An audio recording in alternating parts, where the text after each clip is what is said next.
Howdy y'all and welcome. I hope everyone's doing well there so far and is getting ready for this great Labor Day weekend. Now before we get into the forecast, we can see today that it's looking very quiet, so it's already a good start to the Labor Day weekend for much of us here amongst the lower 48, so that's some good news for travel anyway. But we do have some flooding going on down here by Louisiana, Texas, and Arkansas areas. You can see up here the wording, got flooding threat along the Gulf Coast, Southern Rockies, and High Plains with cooler weather potential in the central and eastern U.S. And we'll get into the temperatures here in a little bit. But we click on the flooding, see there's a flood watch through later this afternoon. Could come in on right around 2 to 4 inches of rainfall through this afternoon as well. So definitely be aware of that down here in Louisiana, Texas, and even parts of Arkansas. Now, other than the flooding down in Louisiana and Arkansas and Texas today, don't have much in the way of any tropical storms or hurricanes in the Atlantic Basin anyway. We just have a low end chance, a 30% chance of that here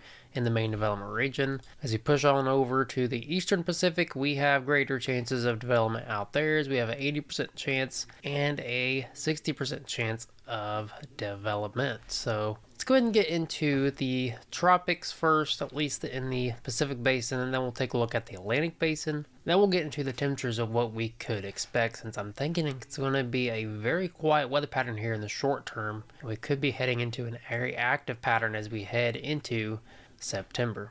Now, as we take a look at the satellite here out in the Pacific Basin, we can see those tropical development chances out there. Which are pretty good chances. And as we take a look at the GFS right quick before we take a look at the ocean temperatures and take a look at whether or not this will actually impact Hawaii or even the Baja or over here by California. Now, as we take a look at the simulated infrared here on the GFS, is one of our long-range models. The simulated infrared only goes out so far. So we'll take a look at the multi-parameter model here in a little bit. But as we take a look at this to see whether or not these development chances will impact California or even the Baja or even Hawaii, see that definitely going to be turning into at least a tropical storm by, let's say, September 2nd. It could potentially head towards Hawaii, but still got a long ways to go before y'all even have to worry about it. And we can see the other chance of tropical cyclone development is going to potentially turn into a hurricane by that same time frame, right around September 5th time frame. So we definitely got to keep our eye on these systems out here. And as we take a look even further here on the simulated radar anyway, so we can see as we head past September 3rd, you can see we definitely have a potential tropical storm by then. And I know Hawaii is pretty hard to see on this map. It's right here, but see that it's looking to just pass just south of the Big Island as we head into the potentially September, say 10th through 11th time frame. That will change between now and then. This is pretty far out into the future. Models are very unreliable when it comes to tropical storms or hurricanes this far out. And as we can see, the other system that they're monitoring out there, it's looking like that will just remain a fish storm. It's looking like it's just going to churn just north of Hawaii and not really impact anybody. So that's some good news. May cause some dangerous conditions out here by the Baja and over here by California and even out here by Hawaii. So I'll be keeping you all informed on these systems out here as they develop and potentially turn into tropical storms, or at most a hurricane. And keep in mind, nothing has formed yet, so do not worry if you're out here by Hawaii. And even if they do form, still got quite a ways to go before they even impact y'all or even miss y'all, hopefully. Now, as far as the sea surface temperatures go, I did promise I'll show y'all that before we get into the Atlantic Basin anyway. You can see here the past couple days, sea surface temperatures out here by Mexico have been really favorable. And they're relatively favorable out here by Hawaii. It has been a very active season here in the Pacific Basin. Not as active here in the Central Pacific as far as any landfalling hurricanes or anything. Y'all have had a couple of them pass just south and to the north of y'all. So y'all have been getting lucky here lately and even avoided a tsunami.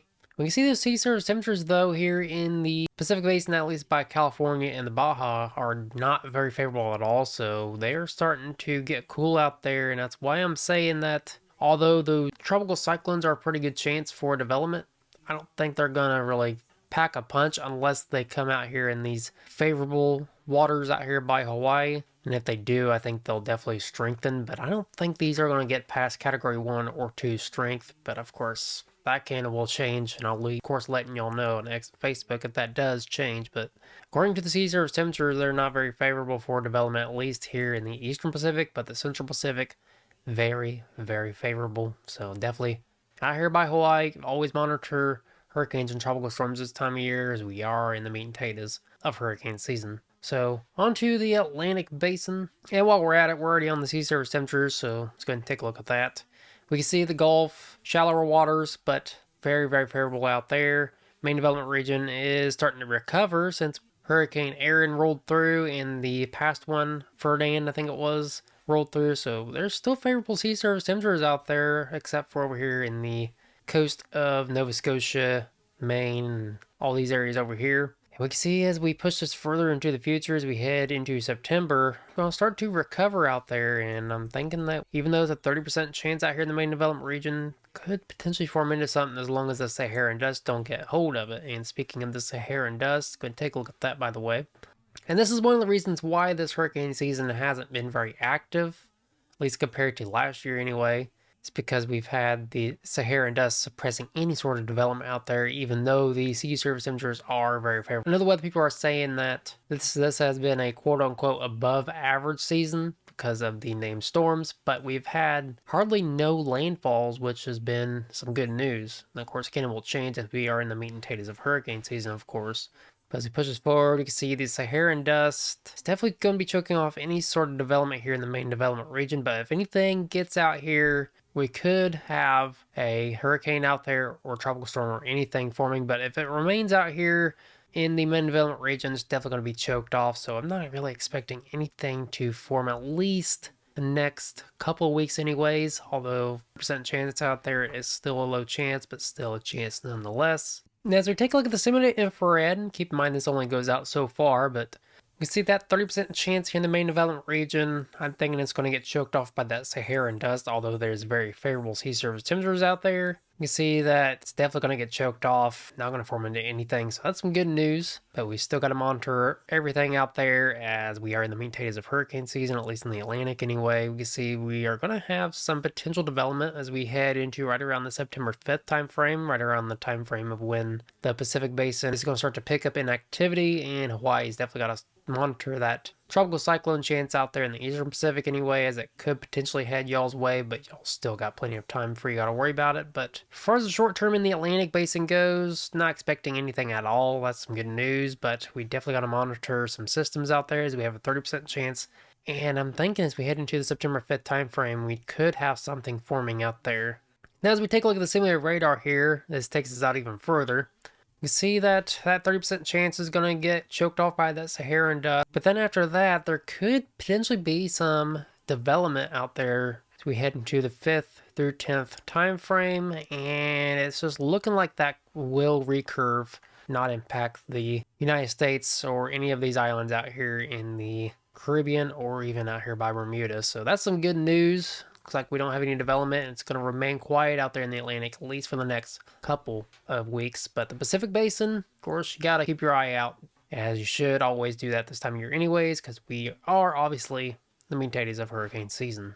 And don't just take my word for it. The Climate Protection Center is saying the same thing. Here in the short term, the Pacific Basin could be picking up an activity while the Atlantic Basin is going to be slowing down on activity, but expect that to potentially pick up as we head into the 10th through 16th time frame. As noted here, you can see we have a greater than 40% chance of cyclone activity here in the Atlantic Basin, with a greater than 20% chance here in the Central Pacific. So long term, it's looking like the Atlantic Basin is going to pick up in activity while the Eastern Pacific is going to pick up in the short term, but I would expect long term to start to slow down a little bit because those sea surface temperatures down here just west of the Baja and South California are going to be really, really cool. So now that I beat the dead horse on the tropics, let's go ahead and get into the temperatures and what we could expect for this Labor Day weekend. Since some college football is going to be going on this weekend, the good old Vols are going to be taking on Syracuse. So go Vols in that game, of course. But we can see today here on August 29th, good old Friday, y'all are traveling out to see your friends and family and enjoying the 3-day weekend off from good old work. Now we can see today it's going to be relatively cool here, much of the lower 48. Pretty steamy down here by Texas, down here into the southwest and the west coast. But for the rest of the country, it's looking to be a pretty nice day out there, so enjoy it. It's going to be cooling down again tonight. Then tomorrow, it's looking to be much of the same story. So it's actually looking like we're actually going to be relatively cool as we head into the first day of September. So September is starting off on a cool note anyways. And you can see that we are going to be really frigid out there as we head into right around the September 5th time frame. But don't expect this to last though, as it's looking like as we head into the middle of September, we're going to be heating back up again. So, of course, we're in our second false fall and heading into our second summer. You can see going to be heading back into the 90s as we head into right around the September 9th through 10th time frame, with some chilly air up here in the northwest, which I have been seeing some snow on the models, which we'll get in there in a little bit as well. So we can see that that's going to change again, though, once we move past the middle of September. And this is, of course, La La Land when it comes to the models, but basically, rewind this. It'll be cool as we head into the beginning weeks of September.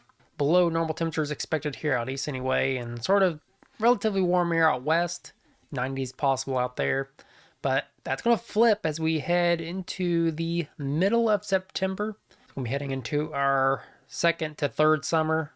This is going to flip as we're going to head into 90-degree temperatures out east and really frigid air here out west. So we're going to be flipping as we head into the middle of September. So be prepared for that, y'all. Don't get used to these cool temperatures just yet. As you're grabbing your pumpkin spice, you may be thinking, oh, fall's here, it's going to be great. Well, you're wrong. We're still in summertime, and you got to prepare for these 90-degree temperatures as we head into the middle of September. So again, don't get used to these cool temperatures just yet, y'all. We're not out of the woods, at least until the end of September anyway here out east. And of course, here on the 6 to 10 day temperature outlook by the Climate Prediction Center, we can see that really much of the country is in a below average temperature pattern, unless you live down here by Florida. Florida, y'all are always hot, seems like. But see out west, going to be hot, above average, while the eastern part of the country, like I said earlier, it's going to be a little bit below average. But expect this to flip as we head into the middle of September, though, as we're going to be feeling like fall for quite a while. And we can see here in the next 8 to 14 days, the 5th to the 11th, still going to remain below average, although I did say we are going to be flipping in temperatures a little bit.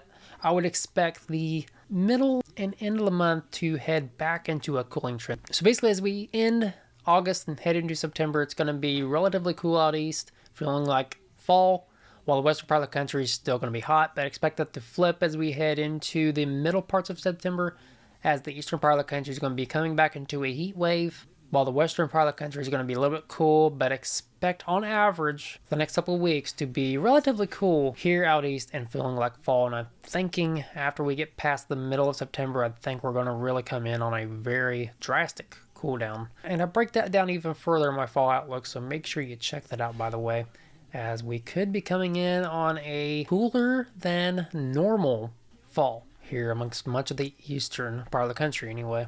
And of course, here on the Climate Prediction Center's hazardous temperature outlook, we can see the 5th to the 6th going to be coming in on very frigid temperatures here from northeast Minnesota down into northwest Michigan, while up here in the northwest going to be coming in on a slight risk for above normal temperatures here, at least up here by Washington, parts of Idaho, and parts of Oregon. So hot out west and cool out east pretty much for the next couple of weeks, with summertime making a little bit of a return as we head into the middle parts of September. So let's go ahead and get into the precipitation outlook, and I'll take a look at what we could expect for this Labor Day weekend. As we do know, it's actually going to be relatively cool here, at least out east, for this Labor Day weekend. So you can see Saturday, relatively cool here for those cookouts on Saturday. Then on Sunday, much the same story, unless you live out in the West Coast or down here in the Southern Plains. So get out there and enjoy your Labor Day as far as temperatures go anyway. But as far as precipitation goes, the National Weather Service did say something about a lot of flooding down here in the Gulf Coast, and it's looking like that's going to be the case. We could be potentially coming in on some very soggy conditions here in the Central and Southern Plains. So be aware of that, as some Labor Day weekends could potentially get ruined here in the Central and Southern Plains, Southwest, and Gulf Coast, and potentially here in the Upper Midwest as well. You gotta keep an eye out on some showers, but don't let that deter you from going to seeing your friends and family and enjoying those good old cookouts, as those can always be pushed inside. Go get one of those Blackstone griddles or whatever and enjoy time with friends and family this weekend. And even some college football is going to be on as well, as my good old Tennessee Vols are going to be on, I think, on Saturday. And I will be putting the forecast out on X and Facebook for those college football games this weekend. Now, of course, on Sunday, it's looking like much of the same story. Central and southern plains going to be getting in on some very soggy action. Gulf Coast as well, but the rest of the country is looking to be pretty good for those Labor Day weekend plans. And then on Monday, good old break from work and even school. Could be coming in on spotty showers in really the same areas. Even the East Coast is getting in on some soggy action as well. And then we're going to be really getting soggy here out east as we head into the beginning parts of September, while the Mountain West is going to start to dry out and some spotty showers going to occur down here in the southwest. And of course, by this time, we have that system down here by September 5th, which is not going to impact anybody, may bring some dangerous ocean conditions down here by the Baja, may bring some windy conditions with it as well. Again, will change, but I don't think it's going to impact anybody. I think it's just going to turn along out there in the Pacific Basin and become a fish storm. And it's looking like we could be coming in on some heavy rainfall out in the Mountain West with some potential monsoonal rains. Y'all been getting in on that here as of late. And the further we go out, the more uncertainty there is. And here is that snowfall I was talking about earlier. That's right, your eyes are not deceiving you, as we can get in on snowfall here in Montana this time of year. So definitely be aware of that up there. And so many pictures of snowfall up there. If I have any viewers up there, I'd love to see some snowfall pictures from y'all, as it's actually a sight for sore eyes for some people, but as long as I don't have to deal with it, I don't mind it. But send me some pictures of some snowfall if you all get any up there. But Canada will change. This might not even happen as this is over 200 some hours out. And we can see, of course, further we go out, the more uncertainty there is. But we could potentially be coming in on an active weather pattern as we head into the middle parts of September. So keep in mind, 300 some hours out, Canada will change. So I've blabbed enough about the precipitation. Let's go ahead and get into what the Climate Prediction Center is expecting here amongst much of the lower 48. We can see, on average, really much of the country is going to be heading into an above average trend unless you live up here in the northern plains. So the northeast, southeast, and southwest, and the Mountain West is going to be heading into an above average pattern with some monsoon rains down here in the southwest. Next 8 to 14 days, it's looking like over here by Indiana, we're going to be starting to dry out here, which is some good news actually. We have been coming in on a very, very soggy spring and summer. We definitely can use it, dry out that grass a little bit so we don't have to mow it very much. And it's looking like much of the country is going to be near normal to above average. That's some good news. As we take a look at the drought map real quick, we can see the Mountain West could definitely use the rain. We're starting to dry out here in the mid-south though. We definitely need a break from the rain out here, at least Indiana anyway. But the Mountain West, y'all need the rain more than we do, and we could definitely use the break from the rain. And we can see the risk of heavy precipitation down here in the Gulf Coast and Southwest. There's a slight risk for that in the middle of September. And let's actually take a look at the precipitation of what y'all could actually come in on. As we head out into, let's say, September 9th time frame, could come in on, I know this is really far out into the future, but this is one of the most reliable models we can use. It's the National Blend of Models. Takes all the models into one run, spits out an average of what you could expect. What we can see, Gulf Coast on average could be coming in on right around 2 to 4 inches of heavy precipitation. So definitely going to be a lot of rainfall here in the Gulf Coast and even here in central Tennessee as well. Y'all going to be coming in on a lot of precipitation, but drying out here in the Midwest. But we can see here in the Southwest, coming in on monsoonal rain down there. You can see that down here by Mexico, going to be coming in on a lot of precipitation, mainly because we're going to have tropical systems rolling through and driving that rain all the way up here to the southwest. What we see on average, about the same, right around an inch or two. Some areas getting in on more, of course, so definitely be aware of this. And this is on top of what already fell, as monsoon rains have been impacting y'all here as of late. So definitely be aware of flooded roadways and, of course, low-lying areas if y'all have low-lying areas out there. And let's just go ahead and take a look at the rest of the United States while we're at it. We can see the pockets of where the heavy rainfall is going to be expected at least out into the middle parts of September. Southwest, southern plains, Gulf Coast, and even here in the central part of the country, although they did say up here in the northern plains could be drying out. See, gonna be coming in on some heavy rainfall as we head into the right on the September 9th time frame. Now for kicks and giggles, since the GFS did say that Montana is going to be getting in on some snowfall here as we head into September 9th. It's not too unusual to see snowfall this time of year up there, as it does get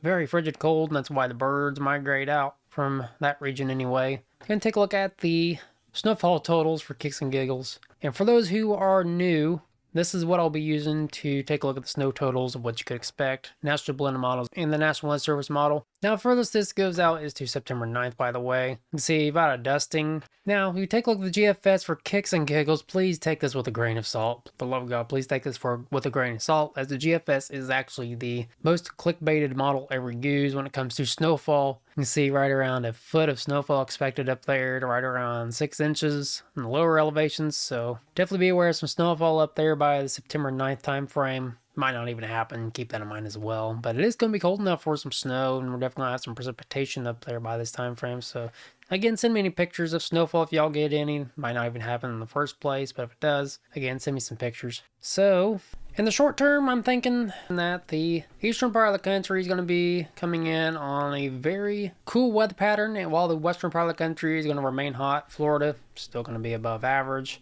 But don't expect this cooling trend to last. I know y'all are expecting it to last because you think that, oh, it feels like fall, it's going to last forever. You're wrong. We're still in summertime, as we're going to be heading into some 90-degree temperatures as we head into the middle parts of September. But on average, going to be a little bit cooler than normal, so don't knock the weatherman for predicting some warmer than normal temperatures here in the short term. But out west, going to be very, very hot, though. And I did predict in my fall outlook that we're going to be cooler than normal out east and hotter than normal out west, so this is pretty spot on. We're actually 24 days away from fall time, y'all, so get excited, but we are still in summertime, and it's looking like we're going to be cooling down in the short term, but long term I'm thinking we're going to heat back up out east, but then cooling back down as we head into the middle and sort of end of September. But on average, I'm going to rely on the Climate Prediction Center for my guidance here, and y'all should too, as much of the country is going to be heading into a below average temperature pattern unless you live out here out west and down by Florida. As far as precipitation goes, I would expect on average the northeast, southeast, and southwest to be above average, while the Midwest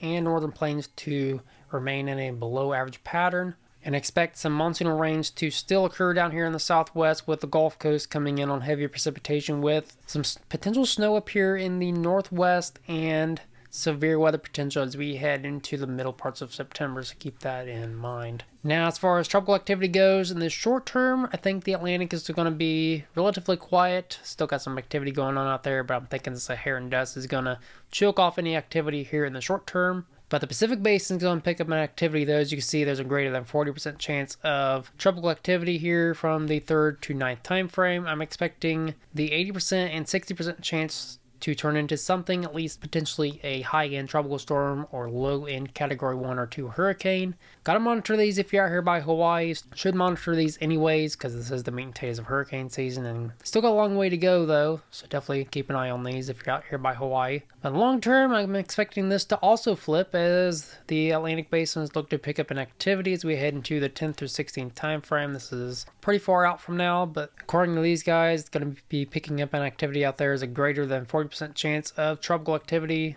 this far out, and the Pacific Basin is going to start to slow down. So now that I covered what we could expect for the next couple of weeks, let's go ahead and take a look at the birdcast. Since we are going to be cooling down here in the short term, we did have some bird migration going on here as of late, and we're supposed to have some tonight. 197 million birds projected to move through here, at least out east. They're moving down from Canada. It's getting real chilly up there. 206 million birds are projected to move through tomorrow, so we're not the only ones traveling here on Labor Day weekend. The birds traveling too, and we can see a little less on the night of August 31st. And this map hasn't been working here as of late, but we can see, as I put this into motion, see the birds that have moved through last night. Over 160-some million birds moved through at right around midnight. Usually midnight is peak migration when it comes to the birds. You can see that here on this map here. Birds are starting to move through, y'all. But they're going to probably move back up north as we head into the middle parts of September, because we are going to be coming in on a little bit of a heat wave here out east. But as we head into the end of September, that's usually peak migration, and they're going to start to move back down again. So to wrap up this video, I'm going to give y'all a history lesson about Labor Day, and then I'm going to give y'all a little short story on Labor Day as well. Now, the first Labor Day parade was in 1882 on September 5th. Labor Day is celebrated in many cities in 1885. And fast forward to 1894, it was declared a public holiday. And here's some more interesting facts about it. It actually originated in Toronto in 1872, but quickly made its way here. On the first U.S. Labor Day in New York City, 10,000 workers marched from City Hall all the way to 42nd Street.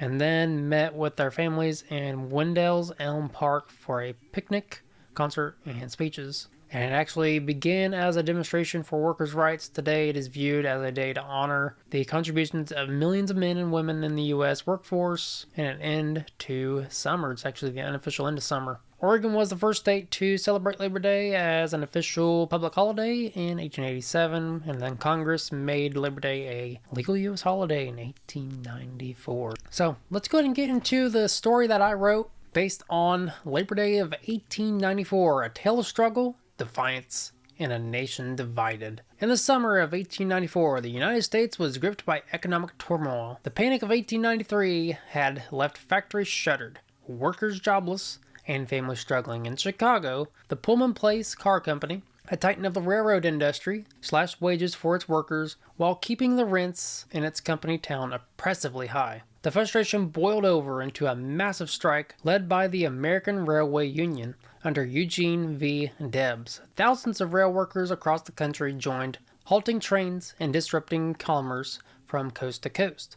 The federal government, siding with the railroad barons, sent troops to break the strike, resulting in violent clashes that left dozens dead. Amid this chaos, Labor Day emerged as a federal holiday on June 28, 1894. President Grover Cleveland signed a bill delegating the first Monday in September as Labor Day, a gesture to appease a restless workforce while distancing the holiday from the radical association of May Day. But the move was bittersweet. Just weeks later, Debs was arrested and the Pullman strike was crushed. Workers felt betrayed. Labor Day seemed less a celebration of their struggle than a hollow nod from a government that had turned on them. Fast forward to September 7th, 1894, the first official Labor Day in New York City. Despite the bitter taste of the Pullman defeat, thousands of workers, carpenters, garment makers, printers, and dock workers marched through Manhattan in a vibrant parade. Brass bands played, Union banners waved, and onlookers lined the streets.